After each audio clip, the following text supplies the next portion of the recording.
Welcome back, everybody, to the final segment of today's edition of the GSMC Fantasy Sports Podcast. Hope you guys enjoyed the show. I know I have. Thank you guys yet again in the comments, especially those. Shout out to Team Money and Parker Bledsoe, who have offered up some trades for me to analyze. I love analyzing those trades. Hopefully, I have given you some decent advice going forward to help you out with those trades. I greatly appreciate it. Keep them coming if you want for me to analyze your comments. I greatly appreciate it. The show and the network will as well in turn. But our final segment of today's show will be concerning very, very deep sleepers. I'm not talking about guys who, like I've talked about before, it's Amir Whites and things like that. I'll talk about guys who I haven't talked about, haven't even deigned to talk about because, well, a lot of people would have been very shocked, skeptical, maybe even mad at me mentioning them in terms of being deep sleepers. But if you are ambitious, if you do like taking flyers in late rounds, like 10 to 12, then this segment is for you. So without further ado, let's jump right into today's final segment. And let's start off with a quarterback who has been getting a lot of buzz this offseason and is in a situation that is very weird. We don't often see it. A team who has picked up a quarterback in the offseason, acquired a quarterback, goes out and drafts another quarterback. Of course, the guy I'm talking about is Michael Penix Jr. A lot of you probably getting very skeptical, like, how is a guy who might not even start this year any games be a deep sleeper? Well, here's why. Michael Penix. You can talk about all the caveats here. You can talk about his age, even being the fact that he might not even start until he's 28 years old because he's 24 now. But should Kirk Cousins, who, mind you, is coming back from an ACL injury, either not live up to expectations or re-aggravate the injury, then someone needs to step up, and Michael Penix Jr., I believe, is competent enough to do that. Throughout his college career, yes, he himself has had a lot of injuries. Torn ACL at Indiana, knee problems at Washington. But he's played 48 games, averaging 12 games a season in college in 6 seasons and 67 touchdowns. So, that level of consistency, that level of experience at the college level, translating it to the NFL, translating it to a team that really is in a bind right here, that really might need Michael Penix Jr. should Kirk Cousins either show his age, not live up to expectations, re-aggravate the injury, what have you, might need that contingency plan in place. Michael Penix Jr. could add some value. He's a guy that you might not take in the draft, might not even stream for the first couple of weeks of the season because obviously Kirk will be playing. But when it gets to the end of the season and either the Falcons are playing out the string or, Michael Penix Jr. has somehow won the job, I think that he is someone you might have to look at. And even in fantasy football drafts, there are some people who might take someone like a Michael Penix or a backup quarterback. And if you are one of those people, I'm not stopping you from picking him up. I feel like he's an interesting commodity this season. So, that being said, look out for him if in drafts you are that ambitious or as a streaming option later in the season. But another QB, a guy who does have more to prove than Michael Penix Jr. this season because he's going into his second season, highly underwhelming first season. But with a new coordinator, a guy we talked about, Dave Canales, working his magic with QBs, this guy seems primed and ready to go to have a big sophomore jump this season, and that is Bryce Young.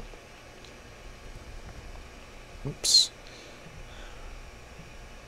I think that Bryce Young is really set up this year for success.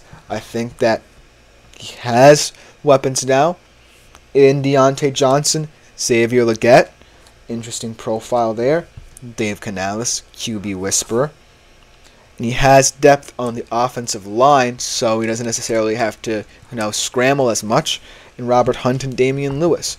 And so, what with them trying to paper over the cracks, and I think doing it to some effect, I hope, for his sake, Bryce Young is starting to become a more and more appealing fantasy option because at the end of the day, he still will have his legs as a use. But the problem was he didn't have the offensive line to protect him and bolster his ability furthermore to run the ball effectively, or B, have the weapons at the wide receiver and tight end position around him to fully trust. And this year, they're trying to build that. And Xavier Legette, he's perhaps my favorite wide receiver who's not named either Xavier Worthy or Marvin Harrison in this draft. I think that he has excellent body control. He can run vertical routes, fantastic IQ, can contort his body to catch the ball in many different ways. And I think he profiles as someone who Bryce Young will have a lot of fun with. And Deontay Johnson is a nice little speedy option. Helps mitigate for, the deficiencies of guys like Adam Thielen, and hopefully Jonathan Mingo can get going here. But overall, the profile of this Panthers offense is starting to become more promising than it was last year. And, like I say, it can't get any worse, can it? So Bryce Young can be someone who you also might not draft immediately, but might be able to stream later on in the season. A high value pick there. Then let's go into more position players, because as we get into the season, position players will find themselves on the waiver wire. You might be thinking about picking one up should your own running backs, wide receivers, what have you, not be performing. And these guys will certainly almost always be available on the waiver wire. And I like them as well in the flex position if you do so draft them. Let's start off with a guy who my dad might like. Shout out to my father if he is watching. Bo Melton. My dad, will have mixed feelings about him because he is a Rutgers guy, but he plays for his rival team. But Bo Melton is an interesting proposition because I look at this Packers wide receiver room, and I look at how young and youthful it is.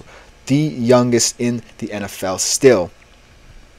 I think about how Matt LaFleur is going to incorporate all of these players, make sure that everyone's happy in the system, and analyze, most importantly, what traits in what positions of the field matter the most. And Bo Melton profile is someone who's very interesting. I think that at the end of the day, he's not always going to be the best performer because I still think, Jaden Reed will probably eventually profile as a wide receiver. And while I like Wicks kind of as, that slot receiver, and then maybe a guy like Malik Heath will break out as a red zone or vertical threat or something of that nature. Romeo Doubs as well. But Bo Melton is always going to be a sneaky good guy.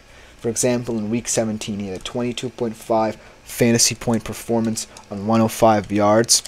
That's a solid example of someone who later in the season had a game like that you may not have known about and could have picked up should you have felt like your receivers were struggling.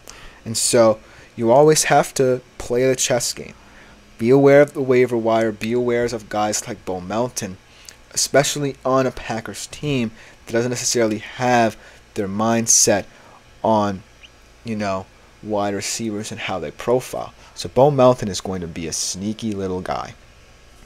Then the last guy is a guy who I really like.